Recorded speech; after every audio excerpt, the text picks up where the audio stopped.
Hey guys, I'm Mike. Welcome back to another episode of Wrenching on Junk. Today's episode, I'm going to be replacing an oil filter housing on this Dodge Journey 2014. And I'm going to be running a timer here to show you how long each step actually takes versus some of those videos that shows you can do a job like this in 20 minutes. I'll give you an actual estimate of how much time is involved in each step.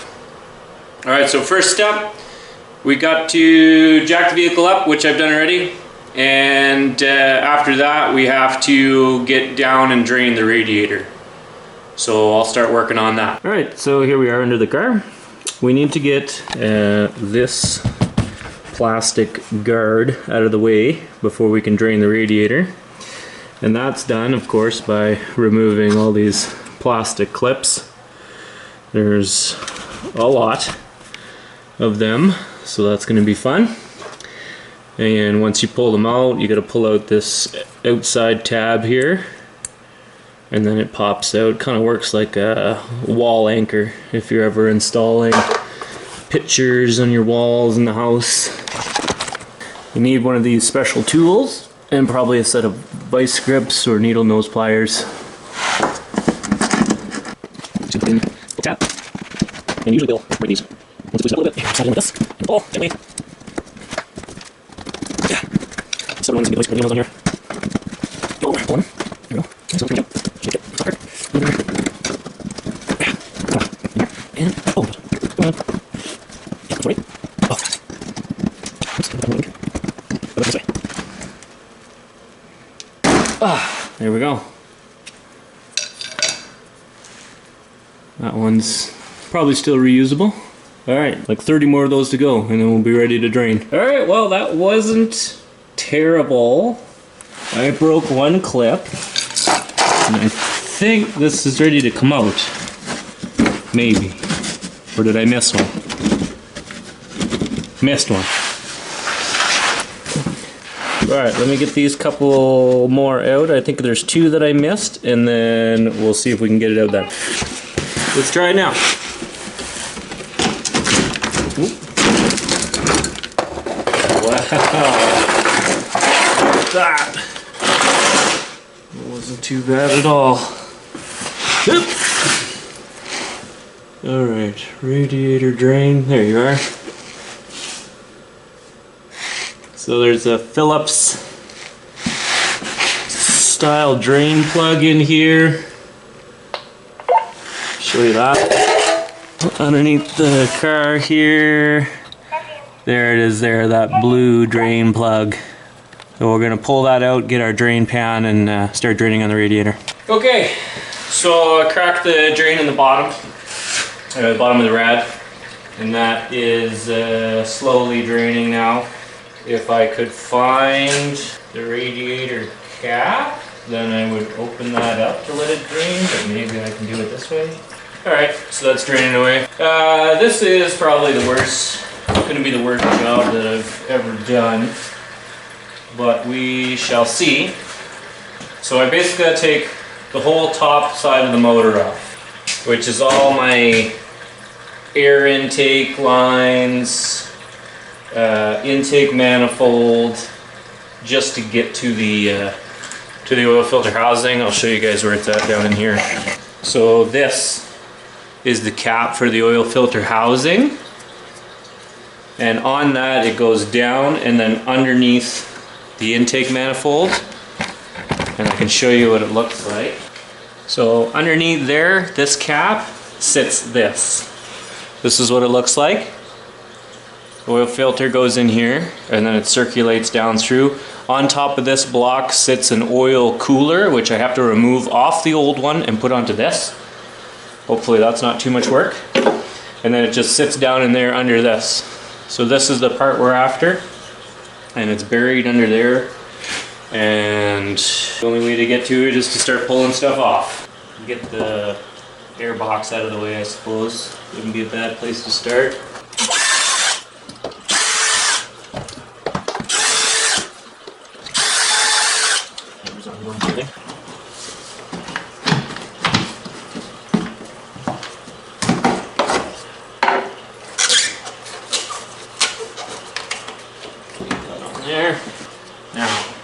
many of these plastic clips am I going to break?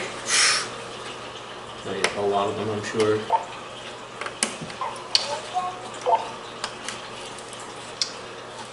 Wasn't too bad. Well, where's the clip for that one? Right there. Ow.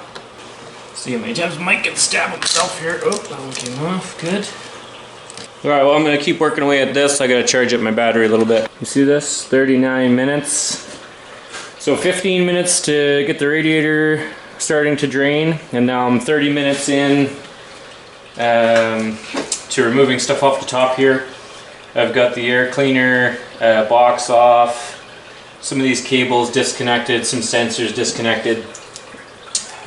Trying to get this, kind of the back side of the intake off, but there seems to be something still holding it from in behind, so what I'm going to try and do is take the top of the intake off first. If I can get this part here all the way up to here off, then I might be able to pop it up and clear that out. So to remove the intake, you need the T-bits, or torque bits, and this one is, these ones are T20s all the way around. We'll start loosening these off and we'll see how far we can get here. Helpful tip, or safety tip, I guess. If you're out working in the garage by yourself, have something handy, especially if you're climbing underneath, so that if a jack slips or something falls, you got it within arm's reach, and might save your life. A lot of guys get hurt, a lot of people get hurt or killed under vehicles. I don't even know what I'm looking for here. Any T20 I see, I'm basically just going to take out and see how that goes. I think there's some down here too. Maybe. And now I'm moving on to some 10mm bolts, nuts. You can see one right there, and there's a few of them holding these brackets in place around the intake. So 10mm socket, good to go. Before things start getting crazy in here, I'm going to get in here with the vacuum, try and get as much dust as I can out of here and dirt, and then I'll air hose it. Alright, so this little back bracket in the back here that you need to remove. There's two 13mm bolts. So there's one bracket that's holding the the heat exchange lines, so your heater core lines. Pull that one off, 13mm nut, and then you can get to the other nut which holds the bracket in place. It's actually a stud. So it sits like this, you know, there's the bracket, and then your heater core lines sit on the right side of this nut with a second nut holding that in place. And once that's off, we should be able to pull this intake back and up. I just have to remove this one line. And any of these plastic lines or rubber lines that you have that seem to be welded in place, just get a pair of pliers on them, give it a twist. That should loosen that right up. And then the moment of truth. Lift this stuff up carefully. There we go. Not too bad. And before we get any further down in here, I'm going to just put some J-Claw or blue shop towels in each of my intake ports here, just so that as I'm removing some more stuff to get a little deeper down, we don't have debris falling down into the motor. Okay, J-Claw's all in place there. We'll start getting rid of some more stuff here.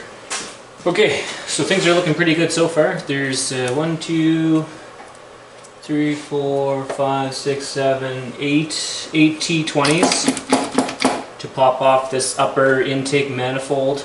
So the plan now is to pull off each of these electrical connectors. There's 6 of them, obviously, each 6 cylinders. And then I should be able to tip this up to the point where I can actually get to the intake manifold. So that should save quite a bit of hassle, I hope.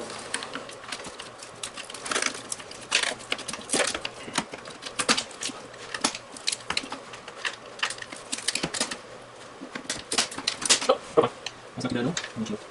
Oops. There. Probably not a bad time to replace on your spark plugs. Since you got all this crap up here. Oh, it's going. Ah! Okay. Alright, so that's probably gonna hang me up.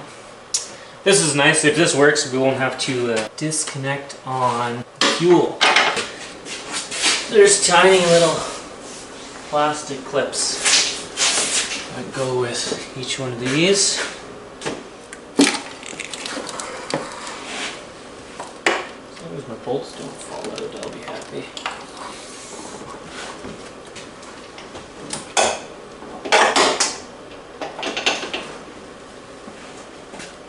Alright. Well, we have some success. So now we can see down there where the oil filter housing is. Housing, oil, heat exchange. And now we're gonna clean up down in here, put some more J-clots in place, and start working on pulling that housing out. Success! Okay, we're an hour and a half in, and I just got the oil filter, oil filter housing at a place. You can see down in the valley where that oil leak was coming from, just piling up down there. And see there's just a pool of it. And we haven't figured out why this is leaking yet, but what usually happens, from what I hear anyway, is that at the bottom of this oil filter housing there's gaskets that line up along the motor there, and those gaskets wear down and then oil backs through. So we'll get everything cleaned up here and putting this oil cooler onto the new filter housing. Alright, so let's have a bit of a recap here. We're an hour and 45 minutes in. I just got the oil filter housing off and took a little break because we got like 1.5 feet of snow. So I had to go move some of that. There's actually quite a bit of oil down in this valley. I didn't think the valley was that deep. So what I did was I just taped this little piece of hose to the shop vac, got down in there, cleaned that up pretty good. And my next step is going to be to switch the oil cooler over to the new unit, which I'll take you over and we'll start doing that. Alright, so here's our old unit.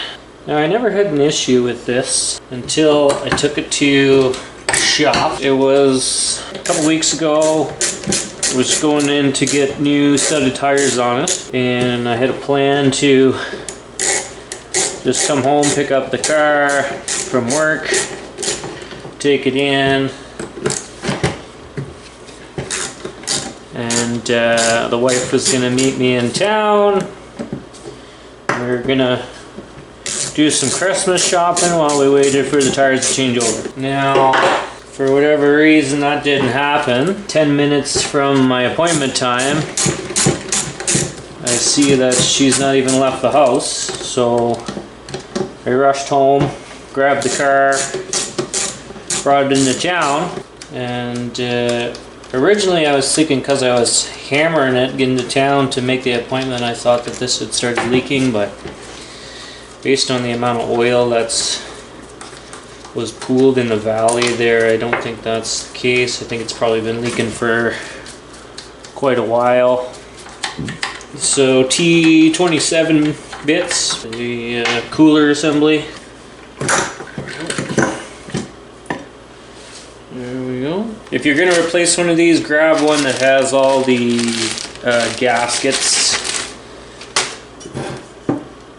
or you need to buy one that comes with everything. Like this, there's a couple options here. You can buy them that comes with the oil cooler. You might be able to find one that comes with the oil cooler already installed, and then replace all the gaskets on the outside, like on the back side of your cooler or filter housing. I went with the upgraded version with the aluminum housing, because what will happen is sometimes people can tighten this lid too much. This will crack, especially in -1,000,000 temperatures that we live in here. and remove the rest of these fittings. There's 2 fittings here, and then we'll be good to go. Okay, so there's 2 sensors there, one oil temperature, one water temperature, sitting in the back side of the housing here. So this one, I just use a crescent wrench. This one, oil temperature, was a 19 mil. Again, to take the oil cooler housing off was 246 T27s. And then I'm just going to clean up around where the old gaskets were with this 3M, I can't remember the name of it. It's a 3M like gasket cleaner attachment.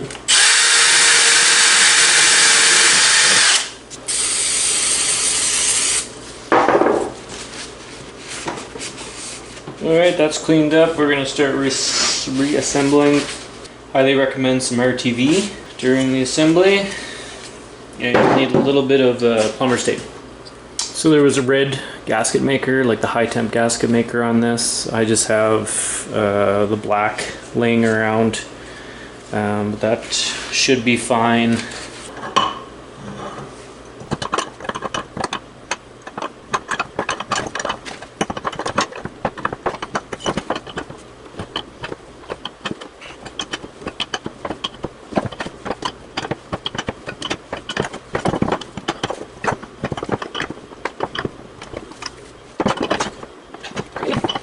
Just a wrap or 2 plumber's tape on that one.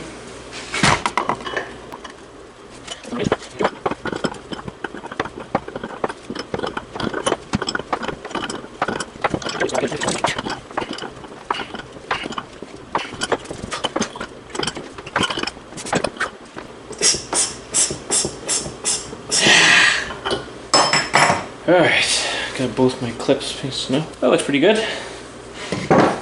Alright, next step. It's going to be the 4 little oval gaskets that sit on the top of that. RTV on the inside here, just for good measure.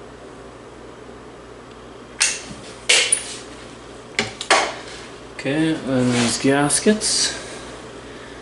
Is there an up or down? Nope, that's the same.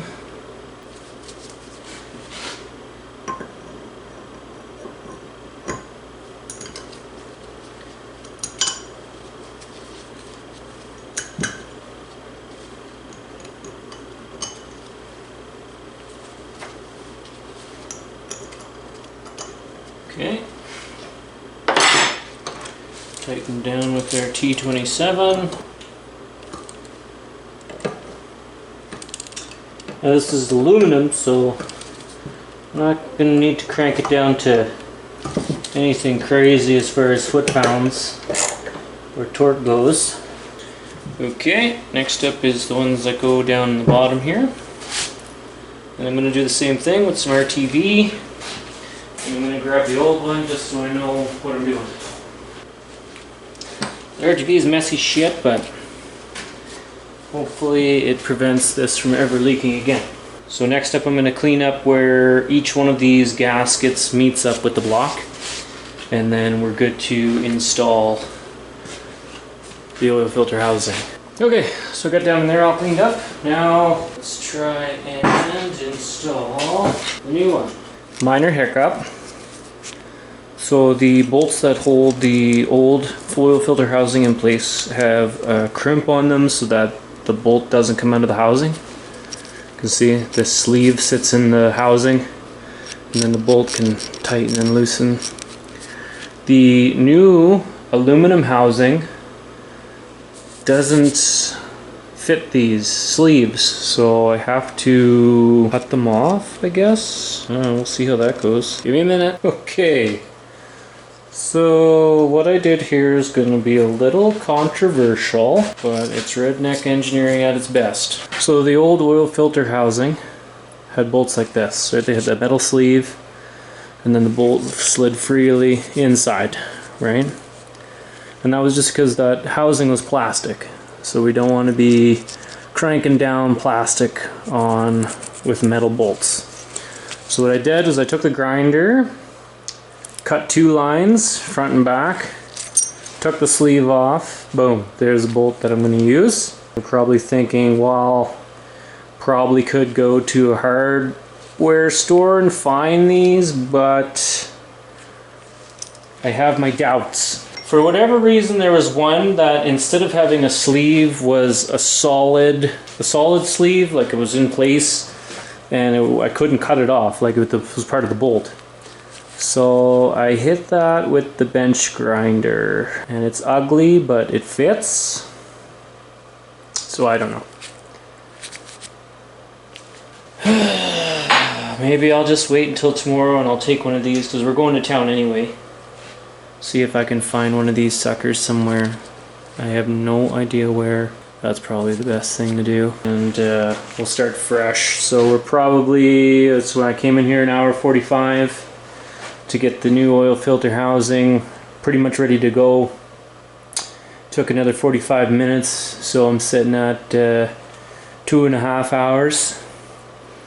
And then those bolts caused me problems, so that was like a snag.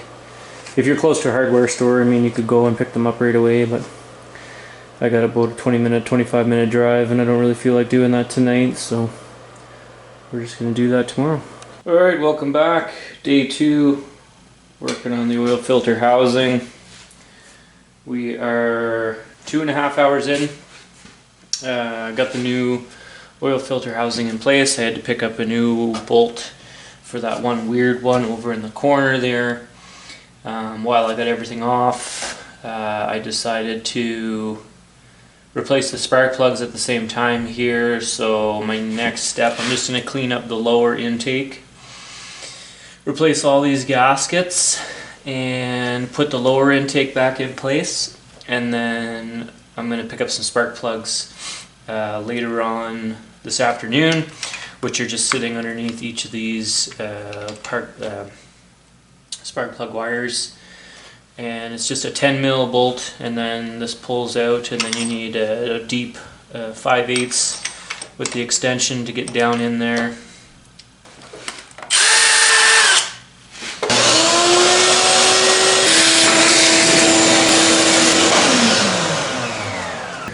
As I'm pulling the rags out of the intake itself, I'm going to have the vacuum running, and I'm just going to do a quick, like, over each port, just to make sure that I don't have any debris falling down into the engine. These gaskets, they're pretty easy to tell the difference between which ones goes on the lower side of the lower intake. On the upper side, they've got a little bump on the top there. And once everything's cleaned up, then I'm just going to seat these in place. These ones should be just air fuel, so I'm not super worried about RTVing these ones. Okay. Each one seems to be seated and flushed, so I'm going to pull my rags out now.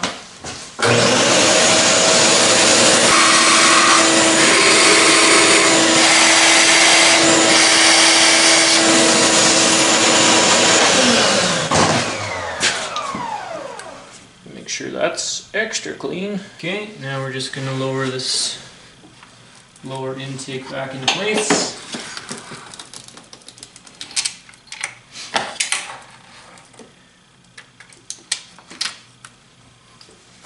Go.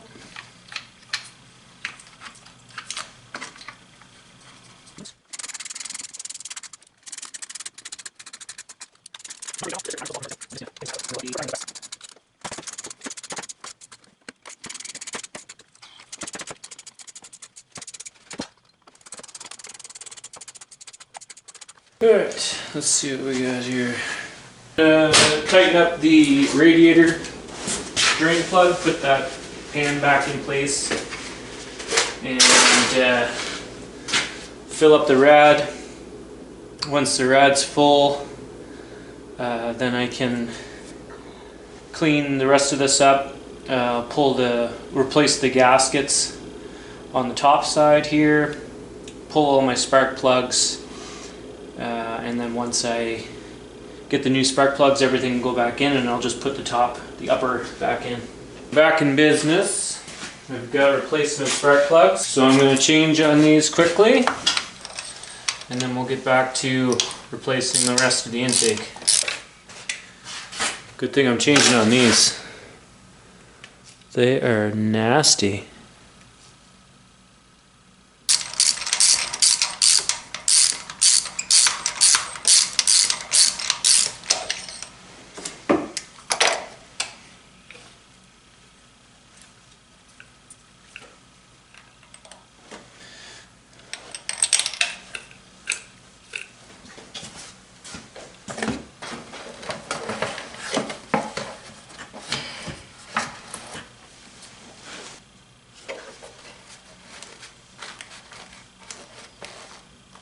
Seems right.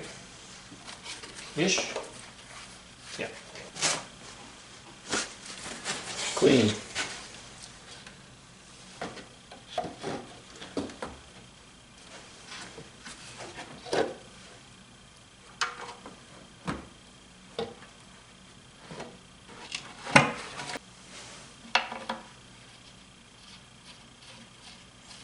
Tip of the day, just use your air filter as a handy spot to put all your all your loose tools. That way when you forget them, you don't hear them rattling around in there. So there's two studs on the back of the upper air intake. Make sure your bracket is seated on both of them before you put the stud back in. Because it doesn't like to do it any other way. Yeah. 106. Oh, my spine. Whew. Alright, fuel.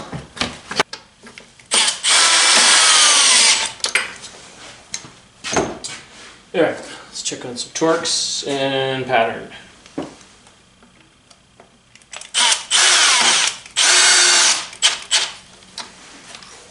Alright, now you, please,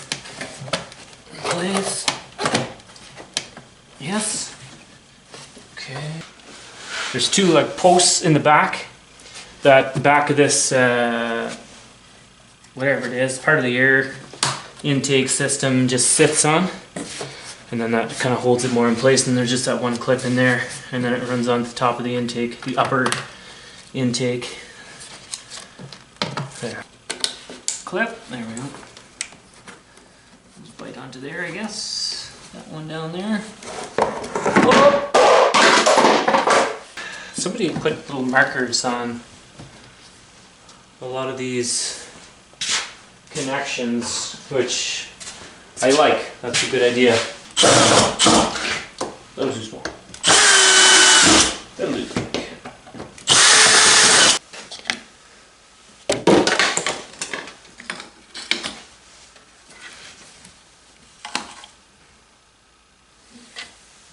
Alright, so let's have a recap. 3.5 hours into the oil filter housing job. We filled up the radiator through the expansion tank.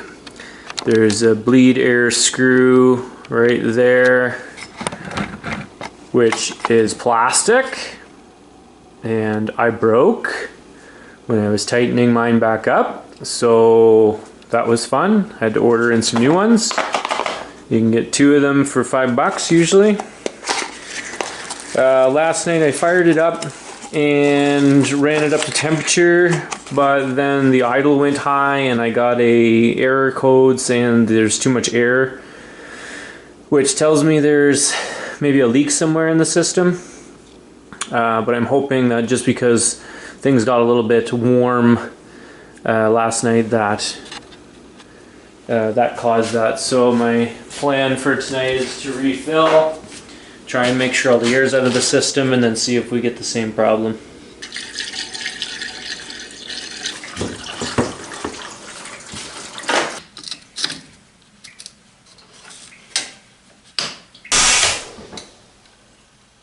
So I started this job off thinking it was going to be terrible.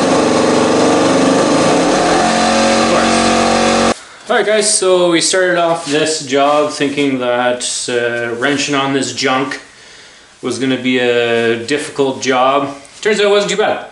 I'd say 3.5, 4 hours. A few specialty tools, but not a ton. And then we threw in the added bonus of doing the spark plugs at the same time, which probably adds an hour to your job. Less if you have them in place, or already have the spark plugs in hand. Radiators topped up, check that again. And oil level, make sure you check that after you've refilled, because the housing is going to get filled up again. So your oil level might drop a little bit, which we did, but we're still in the safe range. And just going to put a couple more clips in that bottom shield down the lower side of the radiator. And that's it for this job. So the next one will be doing something else, wrenching on this junk. I'm Mike. Thanks for watching. Please subscribe.